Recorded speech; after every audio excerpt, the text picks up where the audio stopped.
Okay, so students, today we are going to start a new chapter है ना. So before starting chapter 1 chemical reaction and equation है ना, सबसे पहले हम केमिस्ट्री के एकदम बेसिक्स को अच्छे से समझ लेते हैं. Okay, so today we will only discuss about the basic things of chemistry. Later on, अगर इसके आपका ग्रेड अच्छा बन जाएगा, then we will go with the chapter 1. Okay, so अगर सबसे पहले बेसिक्स ऑफ केमिस्ट्री की बात करी जाए, तो सबसे बेसिक केमिस्ट्री में क्या हो सकता है, क्या पॉसिबल है ना. तो क्लास 9 में इनफैक्ट क्लास 8 से हम पढ़ते आ रहे हैं मैटर. What is matter?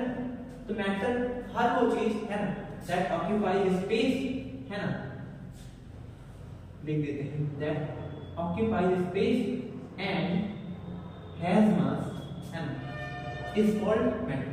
यानी कोई भी चीज जो कुछ जगह ऑक्यूपाई करे और उसका खुद कुछ ना कुछ मास, दैट इज मैटर है ना. कुछ भी ले लीजिए आप, कोई भी substance including table, chair, white board, pen, pencil, all this things are matter है ना. अब मैटर है ना किससे बना होता है, क्वेश्चन ये राइज है ना कि मैटर किससे बना होता है. सो गाइस, आपने पढ़ा है कि मैटर जो होता है ये बना होता है फंडामेंटल पार्टिकल से. किससे? फंडामेंटल पार्टिकल्स है ना. और उन पार्टिकल्स को क्या कहते हैं? एटम, या फिर उस पार्टिकल को क्या कहते हैं? मॉलिक्यूल्स. मैटर हमारा बना होता है एटम या मॉलिक्यूल्स. ओके, तो हमने ये भी देखा है कि एटम का डायग्राम किसका कहते हैं. तो अगर एटम को दिखाना हो तो एटम के सेंटर पे होता है, that is called what? Nucleus. और वो न्यूक्लियस सराउंडेड होता है कुछ शेल्स से, या फिर उसे और क्या कहते हैं? ऑर्बिट. तो एटम के सेंटर पे क्या है? न्यूक्लियस.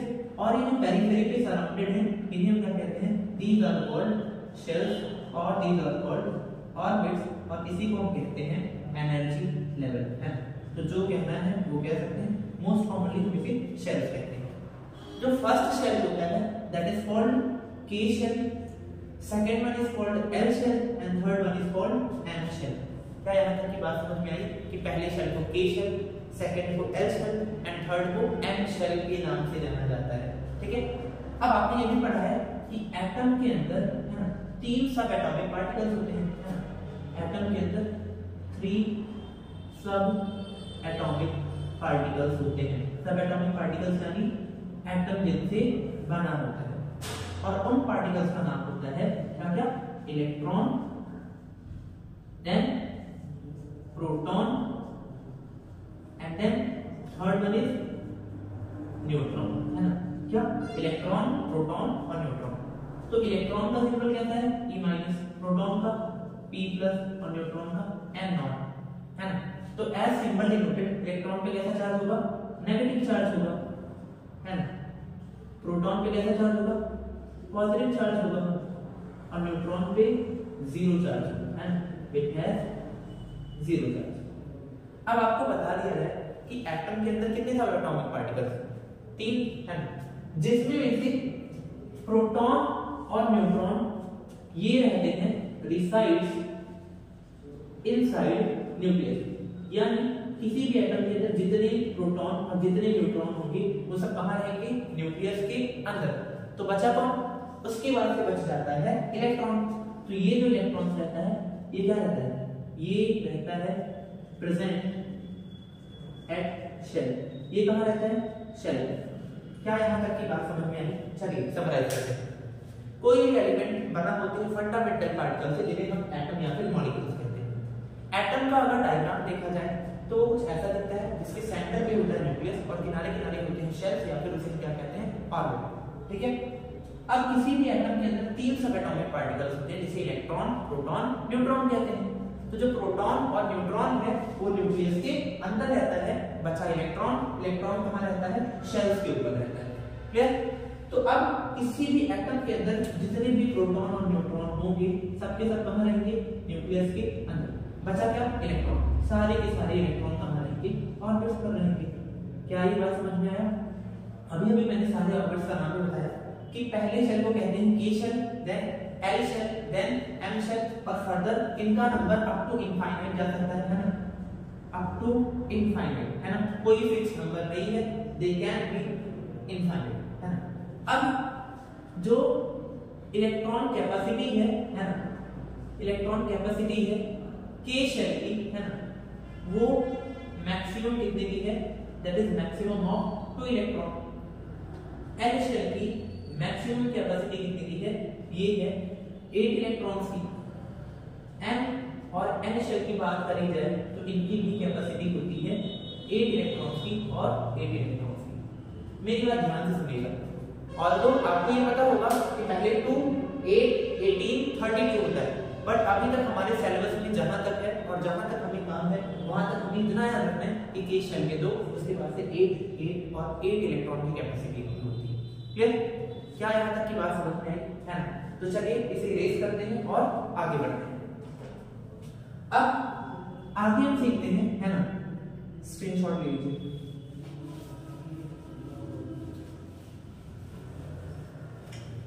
आगे देखते हैं कि अब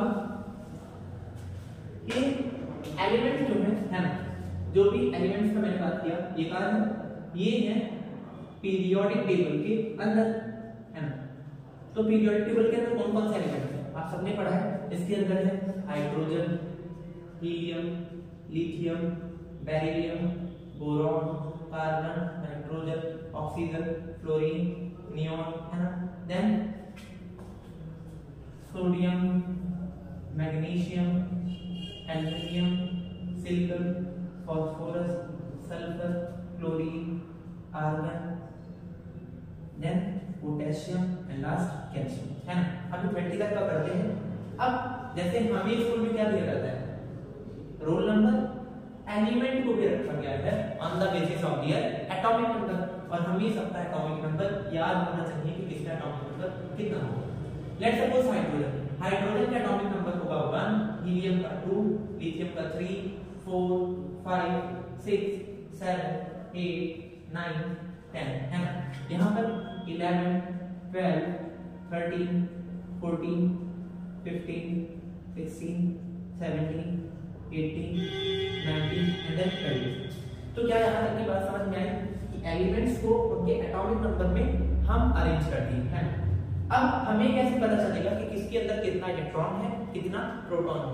तो याद रखिएगा, है ना, किसी भी एलिमेंट के लिए जितना उसका एटॉमिक नंबर होता है ना, उतना ही उसके अंदर इलेक्ट्रॉन होगा और उतना ही उसके अंदर क्या होगा, प्रोटॉन होगा। किसी भी एलिमेंट का एटॉमिक नंबर जितना होगा उतना ही उसके अंदर इलेक्ट्रॉन और उतना ही उसके अंदर क्या होगा, प्रोटॉन होगा। क्या ये बात समझ में आया? तो लेट्स सपोज बोरॉन, बोरॉन का एटॉमिक नंबर कितना है, 5। दैट क्लियरली मींस कि बोरॉन के अंदर 5 इलेक्ट्रॉन और 5 प्रोटॉन। फिर बात करते हैं क्लोरीन का, एटॉमिक नंबर 17। इसका मतलब क्या, क्लोरीन के अंदर 17 इलेक्ट्रॉन और 17 प्रोटॉन होगा। क्यों? क्योंकि एटॉमिक नंबर 17 है। और अभी हमने पढ़ा जितना किसी का एटॉमिक नंबर होगा उतना ही उसके अंदर नंबर ऑफ इलेक्ट्रॉन और उतना ही नंबर ऑफ प्रोटॉन होगा। क्या यहाँ तक की बात समझ में है? तो अभी भी मैंने एक बात और बताया था कि किसी भी एटम के अंदर 3 पार्टिकल्स होते हैं, इलेक्ट्रॉन, प्रोटॉन, न्यूट्रॉन। तो जो प्रोटॉन और न्यूट्रॉन होंगे वो तो सारे के सारे न्यूक्लियस के अंदर हो जाएंगे, है ना। और किसी भी एटम के अंदर एक ही न्यूक्लियस होगा तो उसी एक न्यूक्लियस में सारे प्रोटॉन और न्यूट्रॉन अंदर होंगे, है ना। बचा कौन, इलेक्ट्रॉन। और शेल्स का नंबर भी वेरी कर रहा था अप टू इनफाइनाइट। तो इन इलेक्ट्रॉन्स का डिस्ट्रीब्यूशन इन देयर शेल्स, है ना, इसी को हम कहते हैं इलेक्ट्रॉनिक कॉन्फ़िगरेशन, यानी distribution of electrons in their respective orbits और shells is called what, electronic configuration. और अभी मैंने बताया था कि अगर हम इनका इलेक्ट्रॉनिक कॉन्फ़िगरेशन करें K, L, M, N shell में, तो मुझे बताओ कि K शेल की कैपेसिटी कितनी थी, 2 इलेक्ट्रॉन, L की 8, M की 8 और N की भी 8। कहां तक, जहां तक हमें पढ़ना है वहां तक के लिए यही है। अब अगर बात यहां तक समझ में आई तो आगे ये बताओ कि इनकी कैपेसिटी भी हमें पता है ना, और हमें ये भी पता चल गया इसके अंदर कितना इलेक्ट्रॉन है। तो बारीकी से किया, अब हमें इनका करना है डिस्ट्रीब्यूशन, है ना। तो हाइड्रोजन का एटॉमिक नंबर 1, उसके अंदर कितना इलेक्ट्रॉन होगा, 1। तो जो 1 इलेक्ट्रॉन है वो हम किस में डाल देंगे, K शेल के अंदर। हो गया खत्म, क्योंकि 1 से ज्यादा था नहीं तो आगे इलेक्ट्रॉन हमने फिल नहीं किया। हीलियम का एटॉमिक नंबर 2 है, तो जितना 2 इलेक्ट्रॉन आएगा वो भी K शेल में आ गया, क्योंकि K की कैपेसिटी तो 2 की थी ना। लिथियम का एटॉमिक नंबर 3, यानी इसके अंदर 3 इलेक्ट्रॉन 3 प्रोटॉन होंगे। प्रोटॉन से मतलब है नहीं, वो न्यूक्लियस के अंदर रहेगा, बचा कौन, इलेक्ट्रॉन। तो अब हमें पता है K शेल में तो 2 इलेक्ट्रॉन आएगा और इसके पास है कितने, 3 एटॉमिक नंबर के बराबर। तो जो एक बचेगा उसे हम कहां ट्रांसफर कर देंगे, N शेल। ओके। अब बेरिलियम में ऐसे 4 हैं तो 2,2, इसमें 5 है तो 2 इसमें, 3 इसमें, 6 है 2 इसमें, 4 इसमें, देन 2,5, 2,6, 2,7, 2,8। क्योंकि एल शेल की कैपेसिटी कितने की है? 8 की।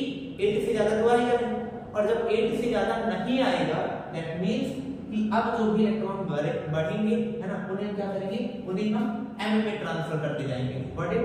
तो अगर यहाँ पर लिख दिया जाए k l m n, तो अभी atomic number 11 that means 11 electron 11 proton. तो इलेक्ट्रॉन्स को कैसे डिस्ट्रीब्यूट करोगे?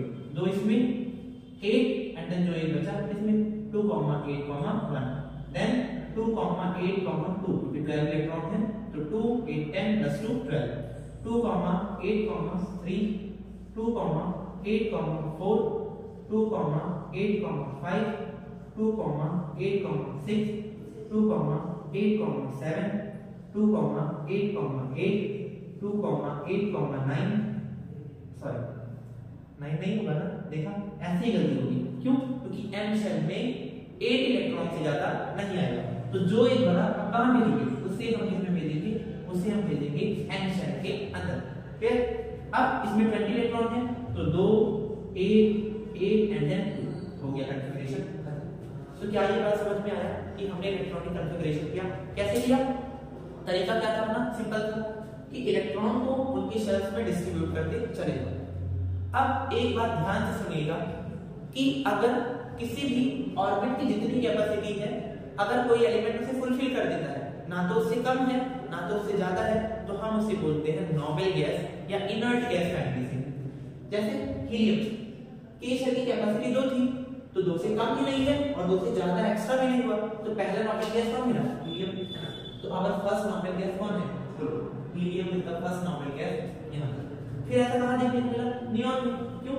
क्योंकि इसकी भी कैपेसिटी फुलफिल्ड है और एल में 8 चाहिए था, यहां भी 8 है, ना तो 8 से कम है ना तो 8 से ज्यादा है, तो ये है अपना सेकंड नोबल गैस, है ना। और ऐसा और कहां देखने को मिला? आर्गन के बाद, so that is our third noble gas. Noble gas क्या होती है? जो खुद भी स्टेबल होती हैं और किसी से रिएक्शन नॉर्मल टेंपरेचर या प्रेशर पे नहीं करती हैं। क्लियर? अब अगर यहां तक की बात समझ में आ गई तो यहां से बहुत कुछ सीख सकते हैं। कैसे? किसी भी एटम का जो सबसे बाहर वाला शेल होता है उसे हम कहते हैं आउटर मोस्ट शेल या वैलेंस शेल। तो ये बात हम यहां नोट करते हैं। क्या? The outer most shell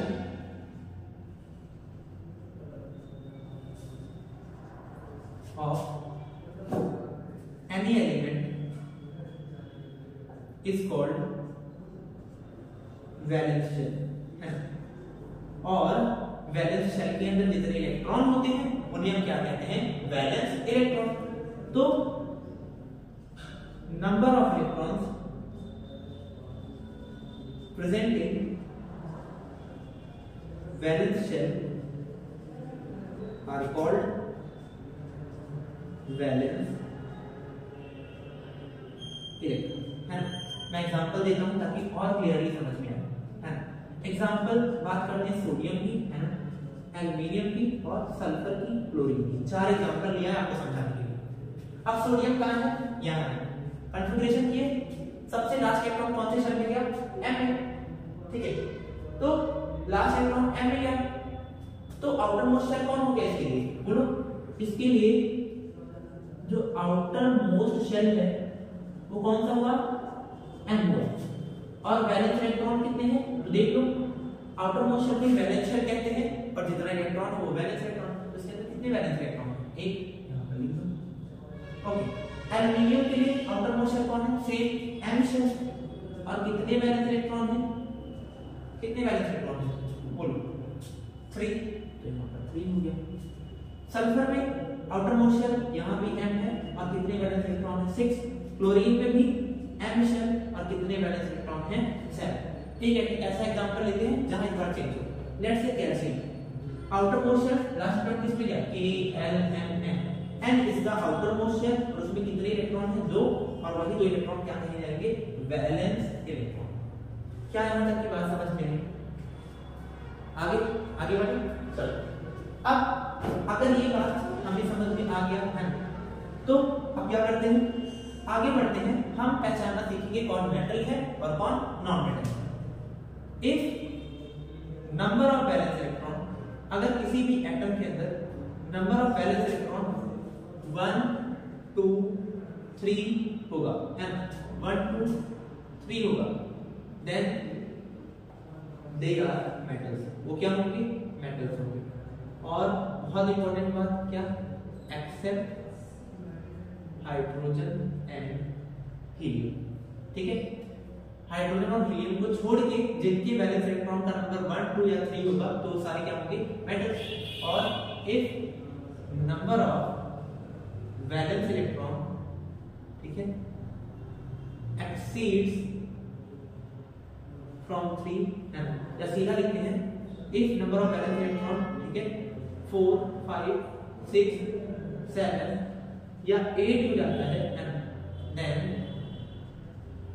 they are, वो एलिमेंट क्या होंगे, या तो वो नॉन मेटल होंगे, है ना, या तो वो नॉन मेटल होंगे, और या तो क्या पॉसिबिलिटी है, वो मेटलॉइड होंगे।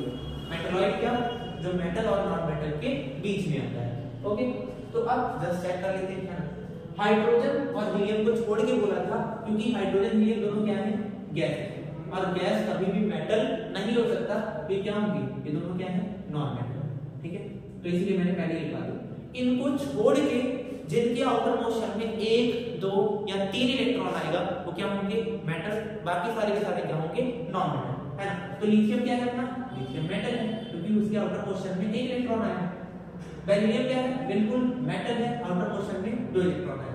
बोरॉन में क्या है, मेटल है, आउटर मोशन में 3 इलेक्ट्रॉन आया। और अगर 3 से ज्यादा होगा, 4 5 6 7 और 8 हो जाएगा तो क्या हो जाएगा, नॉन मेटल। तो यहाँ से सारे के सारे क्या है, नॉन मेटल, ठीक है, ये भी क्या है, non metal non metal non metal और नॉन मेटल, ठीक है। फिर यहाँ से देखो आउटर मोशन में 1 इलेक्ट्रॉन आया तो ये फिर से क्या हो गया, मेटल। यहाँ भी 2 आया, मैंने कहा 1 2 या 3 हो तो क्या होगा, मेटल, ये भी मेटल और ये भी मेटल। सिलिकॉन क्या है, मैंने कहा था अगर 4 या 4 से ज्यादा होगा तो या तो मेटल हो या तो मेटलॉइड। तो सिलिकॉन अपने पास क्या है, मेटलॉइड, जो मेटल और नॉन मेटल के बीच का कैरेक्टर शो करता है।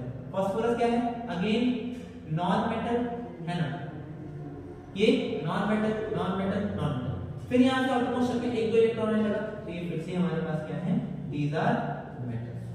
क्या यहाँ तक की बात समझ में आई, कौन मेटल है और कौन नॉन मेटल है, ठीक। अगर ये बात हम समझ गए कि कौन मेटल है कौन नॉन मेटल है, तो अब आगे हम बात करेंगे इसकी वैलेंसी की, कि किसकी वैलेंसी कितनी होती है। ओके, चलिए नोट कर लीजिए, स्क्रीनशॉट ले लीजिए, हो गया। चलिए फिर अब इसे इरेज करके आगे बढ़ते हैं, है ना। तो अभी तक हमने क्या पढ़ा, मैटर क्या होता है, किससे बना होता है, दैट इज एटम या मॉलिक्यूल्स। एटम दिखता कैसा है, एटम के अंदर पार्टिकल्स कौन कौन से होते हैं, है ना, और उनकी पोजीशन क्या है, कौन न्यूक्लियस में रहेगा कौन शेल्स पे रहेगा। शेल्स पे हमारे पास इलेक्ट्रॉन्स होते हैं, क्योंकि शेल का नंबर वेरी करता है 1 2 3 4, है ना, they are called K shell, L shell, M shell. तो इलेक्ट्रॉन को भी उनके शेल्स पे डिस्ट्रीब्यूट करना पड़ता है, जिसे हमने इलेक्ट्रॉनिक कॉन्फ़िगरेशन करके सीख लिया। फिर अब बारी है ना, वैलेंसी की, कि वैलेंसी क्या होती है ना। तो वैलेंसी सीधा सीधा एक शब्द में बताऊं तो दिस इज कॉल्ड, इसका डेफिनेशन तो होता है कंबाइनिंग कैपेसिटी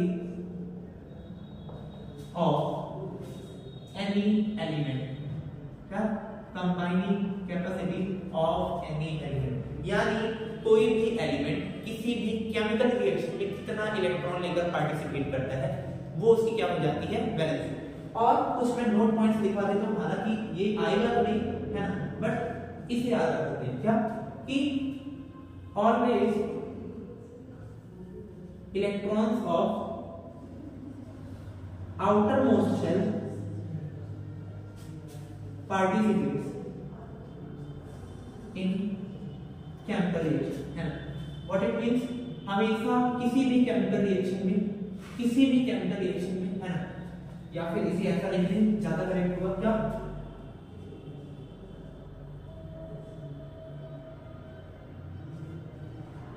वैलेंस इलेक्ट्रॉन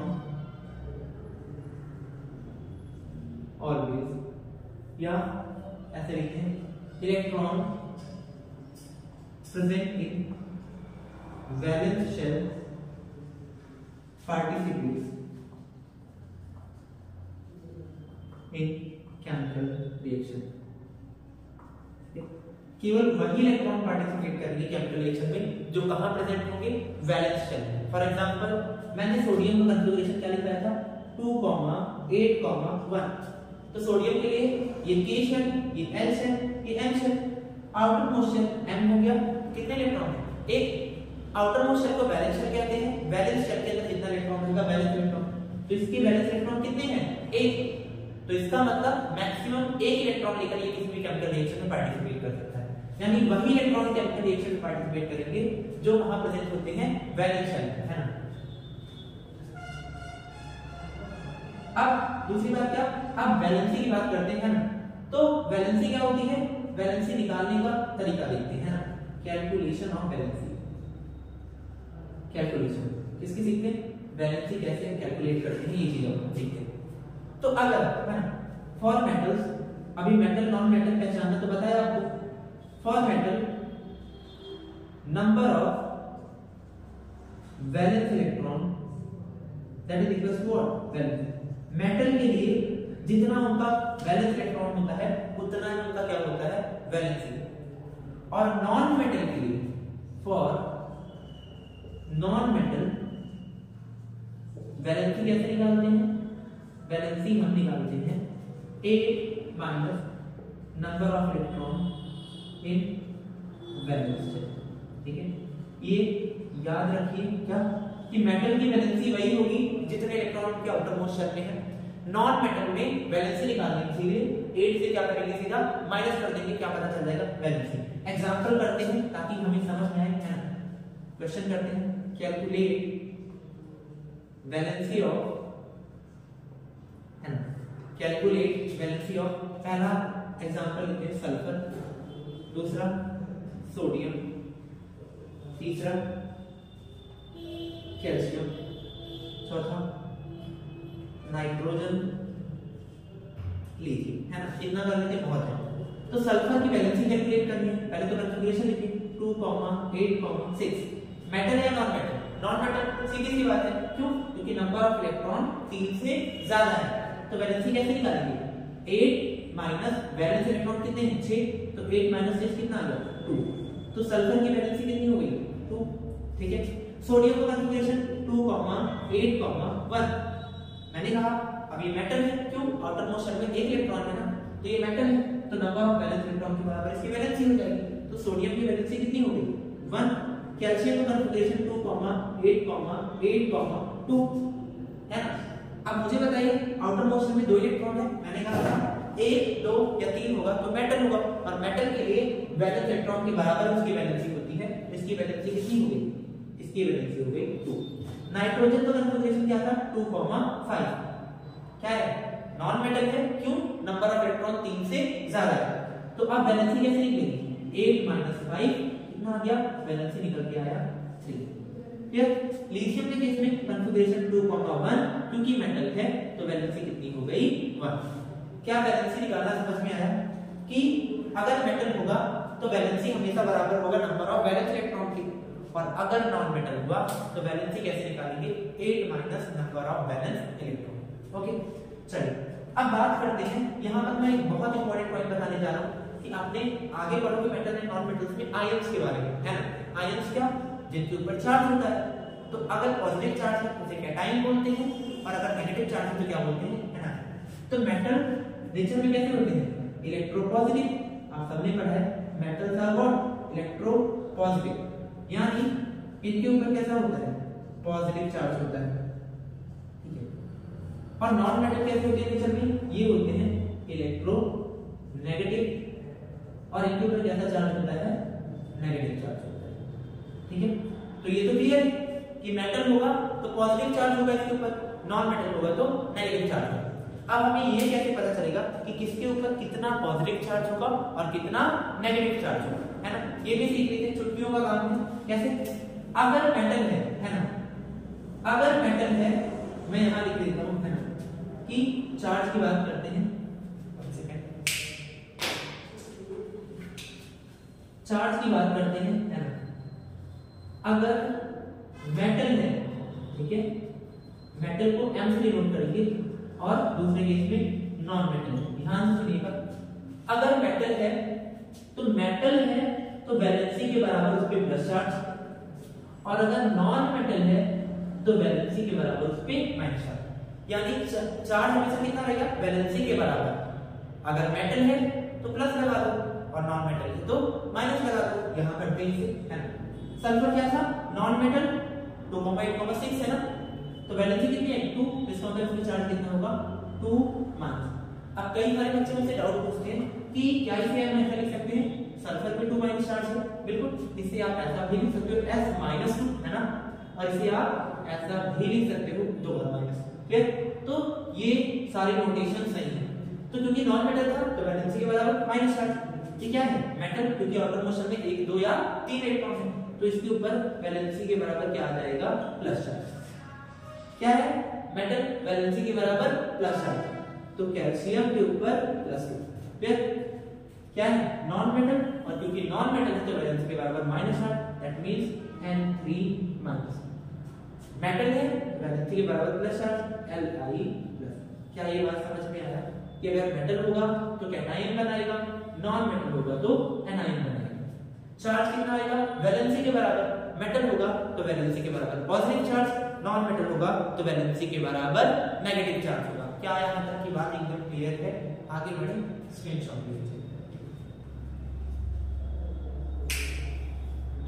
चलिए अब आगे बढ़ते हैं।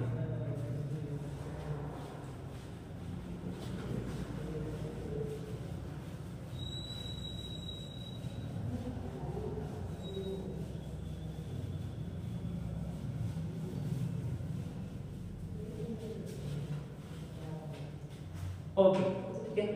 अब यहां तक की बात आपको एक तो अच्छे से रट जानी चाहिए, है ना। मैं फिर से एक बार लिख देता हूं, है ना, कि आयंस क्या होते हैं, आयंस क्या होते हैं, आयंस कुछ स्पेशल नहीं है, ये एटम या मॉलिक्यूल्स की होती हैं जिनके ऊपर क्या होता है, चार्ज होता है। तो स्पीशीज हैविंग चार्ज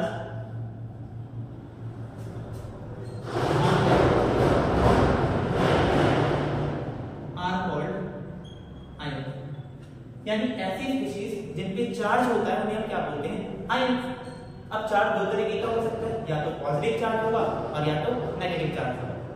तो अगर आयंस के ऊपर पॉजिटिव चार्ज है ना, तो हम उसे क्या बोलेंगे, हम उसे कहेंगे कैटायन। और अगर आयंस के ऊपर कैसा नेगेटिव चार्ज है तो हम उसे क्या बोलेंगे, एनायन। फिर से आयंस क्या होते हैं, ऐसे एटम या मॉलिक्यूल जिन पे क्या होता है, चार्ज होता है। अगर उनके ऊपर पॉजिटिव चार्ज होगा दे आर कॉल्ड कैटायन, और अगर उन पे नेगेटिव चार्ज होगा उन्हें हम क्या बोलेंगे, एनायन। क्लियर। तो मैंने कहा कैटायंस कौन बनाता है, लिख सकते हैं जनरली मेटल फॉर्म कैटायन, क्योंकि अभी हमने देखा था कि मेटल के ऊपर वैलेंसी के बराबर पॉजिटिव चार्ज आता है तो मेटल क्या बनाते हैं, कैटायन बनाते हैं, है ना। एग्जांपल के लिए सोडियम था, कैल्शियम था, एल्युमिनियम था। तो सोडियम का कॉन्फ़िगरेशन क्या है, 2,8,1। वैलेंसी कितनी आएगी, 1। अभी कैलकुलेट करना सीखा था। तो सोडियम के ऊपर वैलेंसी के बराबर प्लस चार्ज, क्यों, क्योंकि मेटल है और मेटल क्या बनाते हैं, कैटायन। कैटायन क्या होता है, जिसपे पॉजिटिव चार्ज होता है। कैल्शियम है, वैलेंसी के बराबर प्लस चार्ज, तो कैल्शियम के ऊपर +2 चार्ज आएगा। ओके। लिथियम के ऊपर कितना आएगा, 2,1 कॉन्फ़िगरेशन है, मेटल है तो वैलेंसी के बराबर प्लस चार्ज। एल्युमिनियम के ऊपर वैलेंसी के बराबर plus charge, that means Bl3+। यहां तक क्लियर। अब एनायंस कौन बनाता है, लिख they generally non metal form anions, है ना। नॉन मेटल्स क्या बनाते हैं, एनायंस बनाते हैं। क्लियर। एग्जांपल लिख देते हैं fluorine, chlorine, sulphur, oxygen, nitrogen. Clear. Fluorine का कॉन्फ़िगरेशन क्या था, एटॉमिक नंबर 9 है तो 2,7। नॉन मेटल है ना, क्यों, क्योंकि आउटर मोशन में 3 इलेक्ट्रॉन से ज्यादा है। वैलेंसी कैसे निकलेगी, 8 माइनस वैलेंस इलेक्ट्रॉन, तो 8 माइनस 7 कितना आएगा, 1। और वैलेंसी के बराबर नॉन मेटल पे क्या आता है, नेगेटिव चार्ज। यहां पर कॉन्फ़िगरेशन 2,8,7, 8 माइनस 7 1, वैलेंसी 1 आई तो चार्ज 1 नेगेटिव। इसका कॉन्फ़िगरेशन 2,8,6, वैलेंसी कितनी आएगी 8 - 6 2, तो सल्फर के ऊपर 2 माइनस। ऑक्सीजन का कॉन्फ़िगरेशन 2,6, तो वैलेंसी कितना आएगा 8 - 6 2, तो ऑक्सीजन के ऊपर 2 माइनस चार्ज। नाइट्रोजन का कॉन्फ़िगरेशन 2,5 है ना, वैलेंसी कितनी आएगी, नॉन मेटल है क्योंकि 1 2 3 इलेक्ट्रॉन से ज्यादा है आउटर पोर्शन में, तो वैलेंसी कैसे निकालते हैं नॉन मेटल का 8 से माइनस करके, तो 8 - 5 कितना है 3, तो नाइट्रोजन के ऊपर 3 माइनस चार्ज हो गया। तो ये क्या बन गए सारे एनायंस। फिर से मेटल कैटायन बनाएंगे जिन पे कैसा चार्ज होगा पॉजिटिव, और नॉन मेटल्स क्या बनाएंगे एनायन जिन पे कैसा चार्ज होगा नेगेटिव। क्या यहां तक की बात क्लियर है, समझ आया? बोलो आगे बढ़ो। चलिए अब अभी तक हमने जो आयन्स पढ़े ये कैसे थे, इनको हम इलेक्ट्रॉनिक कॉन्फ़िगरेशन से निकाल सकते थे। क्यों? क्योंकि इलेक्ट्रॉनिक कॉन्फ़िगरेशन किया तो हमें वैलेंसी निकालना आ गया, और अगर वैलेंसी निकालने आता है तो बिल्कुल वैलेंसी के बराबर प्लस चार्ज होगा मेटल पे, और वैलेंसी के बराबर माइनस चार्ज होगा नॉन मेटल पे। एक टर्म आता है ना, that is called poly atomic ions. ये क्या होता है, ऐसे आयंस जिनको बनाने में एक से ज्यादा एटम लगे उन्हें कहते हैं पॉली एटॉमिक आयंस, है ना। एग्जांपल के लिए OH-, देखिए दो एटम, एक ऑक्सीजन एक हाइड्रोजन मिलकर इनके कितना चार्ज आया है 1, इसे हम कहते हैं हाइड्रोक्साइड आयन, हाइड्रोक्साइड आयन, और चार्ज कितना है देख के ही बता दो -1। नेक्स्ट यूज में कौन आता है SO4 2 माइनस, है ना। इसे क्या कहते हैं, इसे हम कहते हैं sulphate ion, what sulphate ion, और इस पे भी चार्ज कितना है -2। नेक्स्ट आता है NO3-, इसे हम कहते हैं नाइट्रेट आयन, और चार्ज कितना होता है -1। इसके बाद से अपने पास आता है क्या फॉस्फेट आयन, PO4 3-, इसे कहते हैं फॉस्फेट M, और चार्ज कितना होता है -3। इसके बाद से अपने पास है कार्बोनेट आयन, है ना, CO3 और इस पे चार्ज कितना होगा आप देख के बता दो, है ना, इस पे चार्ज होगा -। फिर bicarbonate ion SCO3-, this is called bicarbonate ion, charge कितना होता है -1। क्लियर? और इसके बाद अगर कुछ यूज आता है थोड़ा बहुत, तो कुछ आयंस और लाइक C2O4 2-, इसे हम कहते हैं ऑक्सोलेट आयन, है ना, चार्ज कितना होता है -2। बाकी कितने भी आयंस हैं जो अपने सिलेबस में रिपीटेडली फ्रीक्वेंटली यूज आए हैं, है ना, CH3COO-, this is called acetate ion, है तो बहुत सारे, बट हम उन्हीं को पढ़ेंगे केवल जो हमारे यहाँ सिलेबस है। एक प्लस चार्ज वाला है NH4+, इसे कहते हैं क्या ammonium ion, this is called what ammonium ion, charge कितना होता है +1। अभी तक हमने जितना पढ़ा सब पे माइनस चार्ज था, एक लौता अमोनियम आयन ऐसा जिस पे क्या है प्लस चार्ज। ठीक है, तो ये भी आयन है ना, बट इनका हम वैलेंसी निकाल के ऐसा कुछ कैलकुलेशन नहीं करेंगे, हमें याद रखना है डायरेक्टली इन पे चार्ज कितना होता है। क्यों? क्योंकि आगे हमें चैप्टर में ये हेल्प करेगा। फिर नोट करके हो गया, आगे बढ़े, है ना। तो अब बात करते हैं, ये इतना होने के बाद हम बात करते हैं कंपाउंड फॉर्मेशन की, है ना। Now we are going to discuss about compound formation. ध्यान से देखिएगा, है ना, बात करते हैं कंपाउंड कैसे बनता है। अगर आप ये सारी चीजें यही समझ लेंगे तो समझिए 50% केमिस्ट्री आपकी तैयार है ना, बाकी चैप्टर्स आपको सुपर इजी लगने वाले हैं। तो कैसे बनता है, दो तरीका है, कंपाउंड दो तरीके के होते हैं, आयनिक कंपाउंड, कोवेलेंट कंपाउंड। हम उन्हें सीधा बनाना सीखते हैं, है ना। तो एक जो तरीका है बनाने का that is called valency method, है ना, वैलेंसी मेथड। इससे कंपाउंड कैसे बनते हैं, देखो जिन दो एलिमेंट के बीच में कंपाउंड बनाना है हम पहले उसे नोट कर लेंगे, है ना। लेट्स सपोज कि हमें बोला गया कार्बन और ऑक्सीजन के बीच में कंपाउंड बनाना है पहला, यस।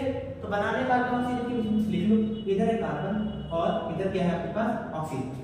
फिर अब सबकी वैलेंसी लिख लो, कार्बन का कॉन्फ़िगरेशन क्या होता है 2,4, वैलेंसी कितनी है 8 - 4 कितना आएगा 4, और ऑक्सीजन का कॉन्फ़िगरेशन होता है 2,6, वैलेंसी कितना आएगा 8 - 6 दैट इज 2। लिख दिया वैलेंसी। अब इन्हें क्या करो, अगर इससे सिंपलेस्ट फॉर्म हो सकता है तो करो 2 × 2 2 × 2 4, और इन्हें आपस में क्या करो क्रॉस मल्टीप्लाई करो। अब यहाँ से क्या बनने वाला है, यहाँ से बनेगा क्रॉस मल्टीप्लाई करने पर एक कार्बन दो ऑक्सीजन ये बन गया CO2, इसका नाम क्या होता है कार्बन डाइऑक्साइड। क्या ये बात क्लियर है? अगर और भी कंपाउंड है, लेट्स से एल्युमिनियम और क्लोरीन के बीच में बनाना है हमें कंपाउंड, है ना? तो अभी क्या करना, लिख दो इधर एल्युमिनियम इधर क्लोरीन, वैलेंसी देख लेना। एल्युमिनियम की वैलेंसी कितनी होती है, कॉन्फ़िगरेशन 2,8,3, इसकी वैलेंसी 3, इसका कॉन्फ़िगरेशन 2,8,7, वैलेंसी आएगी 8 - 7 दैट इज 1। और इन्हें आपस में क्रॉस मल्टीप्लाई कर दो क्योंकि इससे ज्यादा सिंपलेस्ट फॉर्म पॉसिबल नहीं है। तो इसकी वैलेंसी कितनी आएगी, ये कंपाउंड क्या बनेगा, AlCl3, और इसे कहते हैं एल्युमिनियम क्लोराइड। और कंपाउंड बनाना सीखते हैं। थर्ड, अगर हमसे बोला गया कि कार्बन और क्लोरीन के बीच में बनाना, ठीक है, ये रहा कार्बन और ये रहा क्लोरीन। कार्बन की वैलेंसी होती है 4, यहां भी निकालना सीखा, और क्लोरीन की वैलेंसी होती है 1, है ना? अब इसे क्रॉस मल्टीप्लाई कर दो, है ना? कार्बन कितना 1, क्लोरीन कितना 4, क्या बनेगा CCl4। इसे हम कहते हैं carbon tetra chloride, this is called carbon tetra chloride. Okay, और भी अगर कंपाउंड बनाने हो, है ना, लेट्स सपोज कार्बन के बीच में बनाना है, या फिर इस बार एलिमेंट चेंज करते हैं, हमें बनाना है मैग्नीशियम के बीच में और बनाना है नाइट्रोजन के बीच में। क्या करना है, सेम मेथड, है ना? मैग्नीशियम को लिखेंगे, नाइट्रोजन को लिखेंगे, और मैग्नीशियम की वैलेंसी कितनी, कॉन्फ़िगरेशन 2,8,2, वैलेंसी कितना, मेटल है, वैलेंस इलेक्ट्रॉन के बराबर 2। नाइट्रोजन की वैलेंसी कितनी होती है 3, कॉन्फ़िगरेशन 2,5, 8 - 5 कितना आएगा 3। अब सिंपलेस्ट फॉर्म में है ना, इससे ज्यादा तो कैंसिल आउट होगा नहीं, तो क्या बन जाएगा यहां से Mg3N2। इसका नाम क्या है, this is called magnesium nitride, ठीक है? तो ये सारे 9th के कॉन्सेप्ट वो हैं जिनको बिना पढ़े हम 10th की केमिस्ट्री नहीं पढ़ते, क्लियर? तो ये तो वैलेंसी का तरीका है जहां से हम कंपाउंड बनाना सीखते हैं। एक बार आप इसे नोट करो, फिर हम आयन वाले तरीके से भी कंपाउंड बनाना सीखेंगे। चलिए अब सीखते हैं आयन वाले मेथड से कंपाउंड बनाना, है ना? नोट हो गया होगा। आयन वाले मेथड से कैसे सीखते हैं, चलो वो भी डिस्कस करते हैं। बहुत छोटा सा तरीका है ना? एक बार वो आ जाए फिर आप केमिस्ट्री प्रो लेवल तक पढ़ सकते हो, है ना? Starting from class 10th chemistry. तो अभी ये बेसिक सीखना पड़ेगा। लेक्चर का ड्यूरेशन 1 घंटे के अंदर का होगा, बट ट्रस्ट मी इस लेक्चर के बाद से पूरे चैप्टर्स आपको इजी लगने वाले हैं, है ना? तो अब बात करते हैं आयन मेथड से कंपाउंड कैसे बनाते हैं, है ना? तो अब मुझे एक बात बताओ, आप सबने फिजिक्स में थोड़ा बहुत तो पढ़ रखा होगा कि पॉजिटिव और पॉजिटिव चार्ज आपस में क्या करेंगे, रिपेल करेंगे, दूर भागना चाहेंगे, है ना? और अगर नेगेटिव और नेगेटिव चार्ज होगा तो भी आपस में किधर भागना चाहेंगे, दूर भागना चाहेंगे, रिपल्शन की वजह से। लेकिन अगर एक पॉजिटिव ले लो और एक नेगेटिव चार्ज ले लो, है ना, एक पॉजिटिव एक नेगेटिव ले लो, तो दोनों क्या करेंगे, एक दूसरे को अट्रैक्ट करेंगे, है ना? सिमिलर चार्ज क्या करेंगे, रिपेल करेंगे, और अगर ऑपोजिट चार्ज है तो क्या अट्रैक्ट करेंगे। इसका मतलब अगर कंपाउंड बनाना है, लेट्स से अपने पास NaCl है, तो बना तो हमने पढ़ा है कि NaCl कैसे बनता है, Na+Cl-। तो कंपाउंड इसीलिए बना क्योंकि प्लस और माइनस के बीच में क्या था, फोर्स ऑफ अट्रैक्शन था, जिस वजह से क्या बन पाया, कंपाउंड बन पाया। तो अगर आयन मेथड से कंपाउंड बनता है जो, है ना, ऐसे कंपाउंड को क्या कहते हैं, आयनिक कंपाउंड। ये आप आगे बढ़ोगे, बट अभी हम इतना बात करते हैं कि आयन मेथड से जो कंपाउंड बना, है ना, इसे क्या बोलेंगे, आयनिक कंपाउंड, है ना?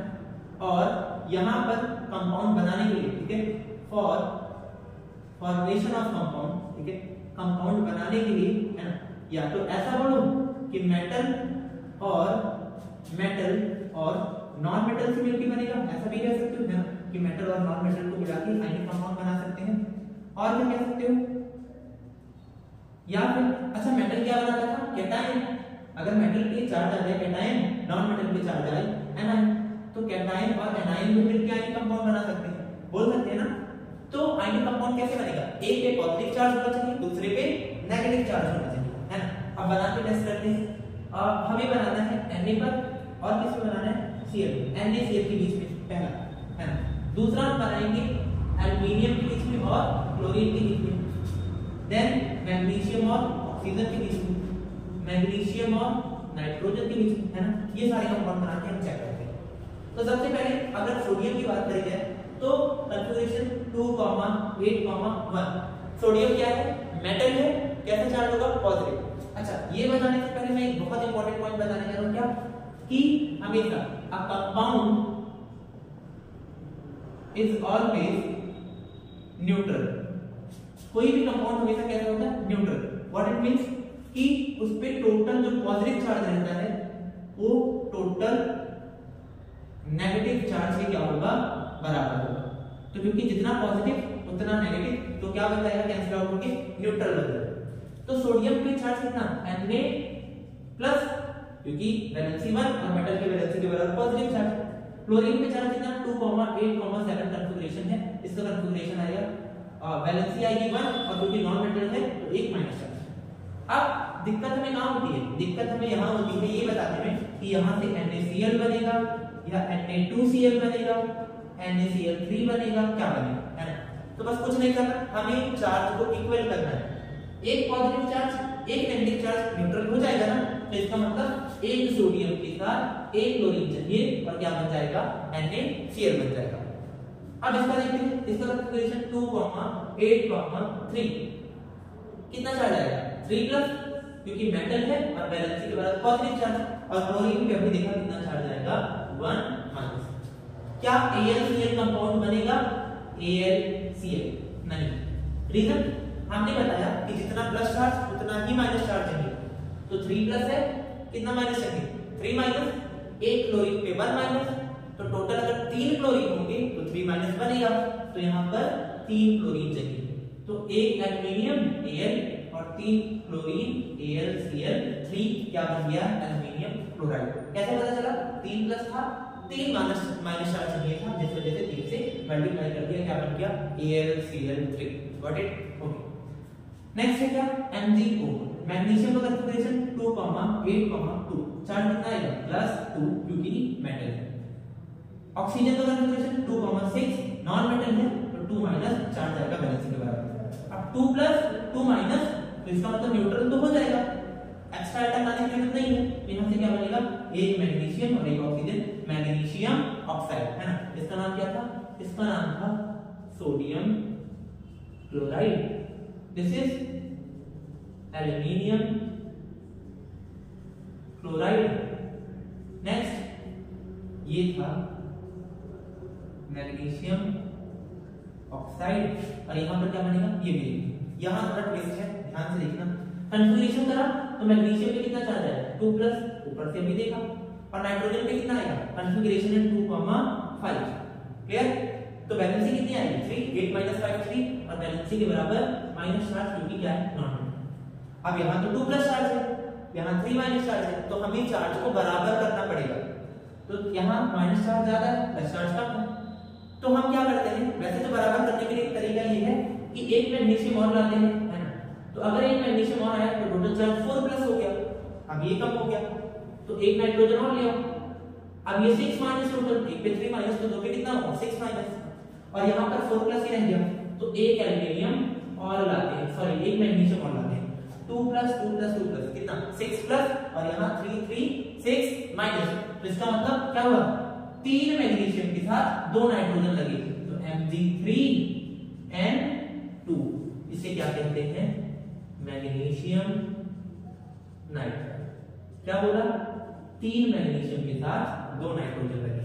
या तो एक सीधा तरीका था, इधर बताते हैं आपको, है अगर मैग्नीशियम पे 2 प्लस चार्ज है और नाइट्रोजन पे 3 माइनस चार्ज है, करना क्या, इसका चार्ज इसके पास, इसका चार्ज इसके पास, क्या बन जाएगा, Mg3, ये जो है यहां भेज दो, ये जो है यहां भेज दो, N2। क्या ये बात समझ में आ रहा है, और आ गया, आगे बढ़े, चलो नोट कर लो। ओके,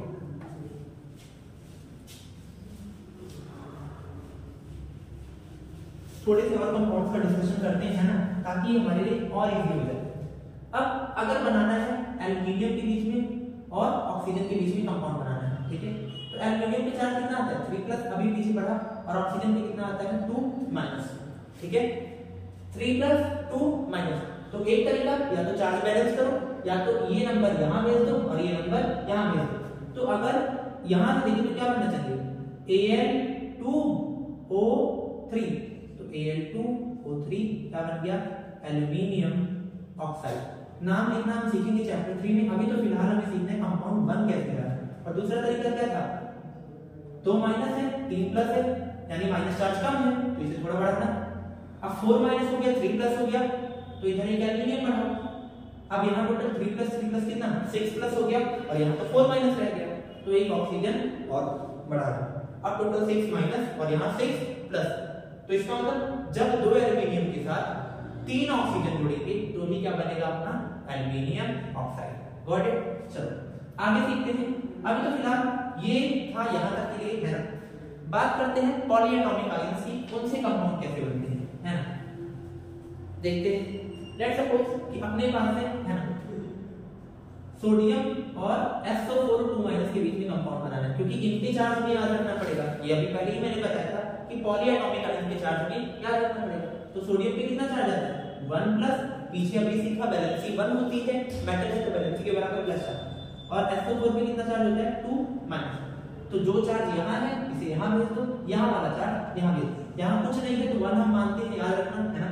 तो 2 और 1, है ना। तो क्या बनेगा यहाँ से Na2SO4, या फिर ऐसा करो कितना है 2-, यहाँ तो 1 ही प्लस है, इसका मतलब एक सोडियम अगर और ले आओगे, है ना, तो 2 प्लस हो गया, 1 प्लस और 1 प्लस कितना हो गया 2 प्लस, और यहाँ से 2 माइनस, अब कंपाउंड न्यूट्रल हो गया। ये हमेशा याद रखना, कभी भी क्वेश्चन गलत नहीं होगा। जितना प्लस चार्ज है उतना ही माइनस चार्ज लगाओ ताकि कंपाउंड बन जाए, है।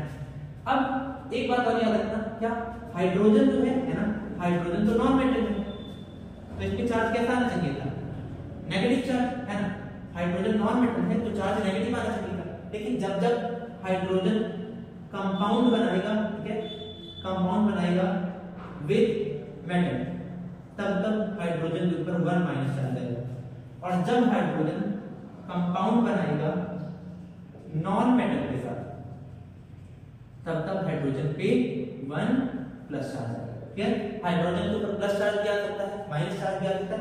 अगर मेटल के साथ है तो माइनस चार्ज आएगा, और नॉन मेटल के साथ है तो प्लस चार्ज आएगा, है ना। अब यहाँ पर बात करते हैं, लेट्स सपोज H प्लस है और PO4 3- है, हमें कंपाउंड बनाना है इनके बीच में। तो देखो हाइड्रोजन इस बार किसके साथ है non metal, phosphorus oxygen in सबका ग्रुप किसका है नॉन मेटल, तो 3- है तो कितना चाहिए 3 प्लस, तो एक हाइड्रोजन पे 1 प्लस, 3 हाइड्रोजन आ जाए 3 प्लस हो जाएगा। तो यहाँ क्या बनेगा H3PO4, क्योंकि PO4 तो एक ही लगा और हाइड्रोजन कितनी लगी 3।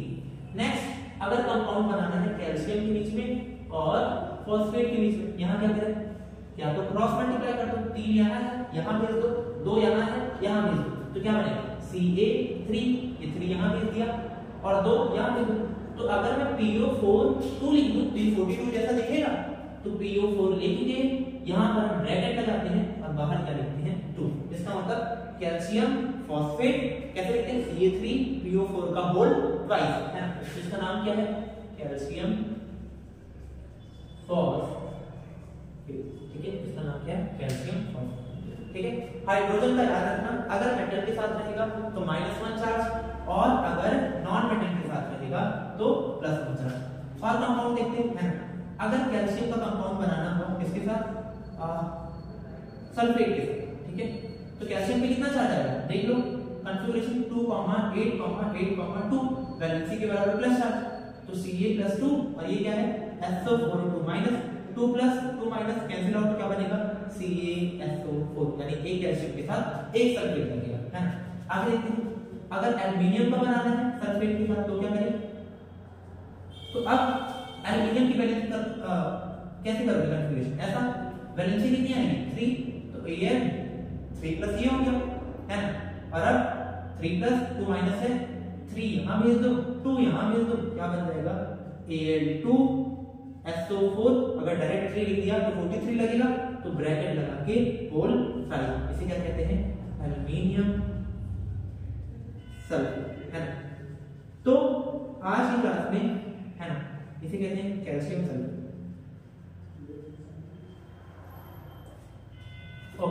So these are all about basics of chemistry, है ना। यहाँ तक हमें क्या समझ में आया, हम एकदम बेसिक मैटर क्या होता है, कितने पार्ट होते हैं, एटम मॉलिक्यूल क्या होते हैं, कॉन्फ़िगरेशन क्या होता है, इलेक्ट्रॉन प्रोटॉन न्यूट्रॉन का होता है, वहां से लेकर फाइनली यहाँ तक पहुंच के कंपाउंड कैसे बनता है। ट्रस्ट मी, अगर आप इतना अच्छे से कर लोगे आपको किसी भी चैप्टर में कोई भी दिक्कत नहीं आने वाला है केमिस्ट्री के अंदर, ये गारंटी मेरी है ना। सारे chapter within 1 hour 1 shot में कंप्लीट हो जाएंगे। करना क्या है आपको, ये लेक्चर अच्छे से देखना है, पूरा प्रॉपर नोट्स बनाना है। उसके बाद से जैसा होगा आप मुझे बताइएगा, है ना। मे भी बहुत सारे बच्चे आप ऐसे हो, है ना, जिनको लगे सर स्पीड थोड़ी ज्यादा थी, कम थी, तो आपके पास तो स्पीड का ऑप्शन है ना, उस हिसाब से कम कर लेना या ज्यादा करना, बट लेक्चर अच्छे से कवर करना, ताकि नेक्स्ट क्लास में जब हमारा पहला चैप्टर शुरू हो केमिकल रिएक्शन एंड इक्वेशन, है ना, तो वहां पर आपको किसी तरह का कोई प्रॉब्लम फेस ना करना पड़े। Okay, till then take care and bye bye.